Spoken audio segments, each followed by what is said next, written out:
सितंबर का महीना था। काली अंधेरी रात थी। धीरे धीरे से हवा की ठंडी लहरें आ रही थी। आकाश में बिजली चमक रही थी। महेंद्र चाचा अपने घर से कुछ दूर अपने खेत में खाट पर सोए हुए थे। उनका खेत गांव के तालाब के पास था। बारिश के कारण पूरा तालाब भर गया था और खेत में घास भी काफी ज्यादा हो गई थी। उसके कारण अंधेरे में यह सब और ज्यादा डरावना लग रहा था। आम के पेड़ की डालियों की आवाज भी काफी डरावनी लग रही थी। अचानक खेत में बंधी हुई भैंसों ने चिल्लाना शुरू कर दिया। महेंद्र चाचा को पता ही नहीं चल रहा था कि आखिर भैंसें ऐसा क्यों कर रही हैं। उन्हें लगा कि शायद ठंडी के कारण भैंसें ऐसा कर रही हैं। इसीलिए महेंद्र चाचा ने खेत में चिमनी जलाई। उस चिमनी के उजाले में महेंद्र चाचा की नजर उनके खाट पे पड़ी।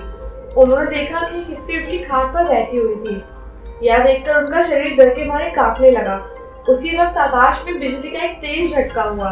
वैसे तो महेंद्र चाचा बहुत बहादुर इंसान थे, लेकिन आज उन्हें भी थोड़ा सा डर लग रहा था।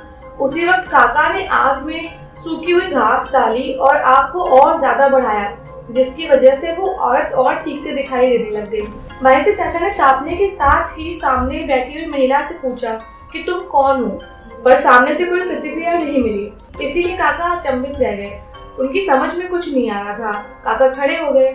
इसीलिए महेंद्र काका ने सोचा कि आगे डरने से कुछ नहीं होगा, मुझे हिम्मत से काम लेना पड़ेगा। पता नहीं ये स्त्री कौन है, यहाँ पर आकर क्यों बैठी हुई है। और उन्हें लगा कि जो डर गया वो मर गया, तो थोड़ा उन्हें हिम्मत से काम लेना ही पड़ेगा। चाचा ने एक बड़ी लकड़ी हाथ में ली और बोले कि तुम क्या हो और तुम्हें क्या लगता है कि मैं तुमसे डर गया। लेकिन सच तो ये कि चाचा अंदर से पूरी तरह से डर के मारे कांप रहे थे। चाचा का जो बाहरी रूप गुस्से वाला था, उसे देखकर स्त्री खड़ी हो गई और वो भी जोर से बोली कि क्या तुम्हें मुझसे डर नहीं लगता। चाचा ने हिम्मत की और बोले, यहाँ से चली जाओ वरना ये लाठी से मार मार के तेरा सर फोड़ दूंगा। इतना बोलते ही महेंद्र चाचा ने लाठी उठाई और उसी वक्त उस औरत ने आवाज उठाई, अब तो मुझे मेरे घर से बाहर निकालेगा। यहाँ पर तो मेरा बचपन गुजरा है और यह मेरा भी घर है। यहाँ मैं सालों से रह रही हूँ। यह सुनकर चाचा का डर और गुस्सा दोनों शांत हो गए। उन्हें लग रहा था कि जो उनके सामने औरत खड़ी है उसे वो जानते हैं और उसकी आवाज भी जानी पहचानी सी लग रही थी। चाचा सोचने लगे कि आखिर ये औरत है कौन, और जिसने बोला कि उसका बचपन यहाँ पे गुजरा है और वो अब नहीं पहचान रहे उनको। तो अगर उन्होंने सोचा कि अगर मैं इस औरत को जानता हूँ तो यह आखिर इतने भयानक और विकराल रूप में क्यों है। अचानक उन्हें याद आया कि अरे ये तो ज्योति है, जो कि उनकी बड़ी बहन है। बचपन में चाचा और ज्योति साथ में ही खेत में चारा काटने का काम करते थे, भैंसों को नहलाते धुलाते थे और पूरे टाइम मस्ती करते थे। अब महेंद्र चाचा को पूरी बात समझ में आ गई कि ये ज्योति के बचपन की बात है। जब ज्योति 14 साल की थी तब इसी खेत में गांव के कुछ बच्चों के साथ खेल रही थी। दूसरे बच्चों की तरह ज्योति भी पेड़ पर चढ़कर एक डाल से दूसरे डाल पर छलांग लगाया करती थी और ज्योति को गिरा हुआ देखकर बाकी बच्चे डरकर चिल्लाने लगे। बच्चों के चिल्लाने की आवाज सुनकर बड़े लोग वहां पहुंचे।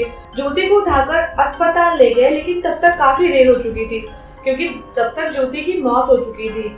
महेंद्र चाचा को ये सारी बातें याद आ गई और वो मन ही मन ये सब सोचकर भावुक होने लग गए और वो ज्योति के पास जाकर रोने लगे। जब यह बात गांव वालों को पता चली तो सारे गांव वाले चौंक गए, क्योंकि वास्तव में जब उन्होंने ये सब बातें गांव वालों को बताई तो उन्हें विश्वास हो गया कि हाँ वो ज्योति ही है।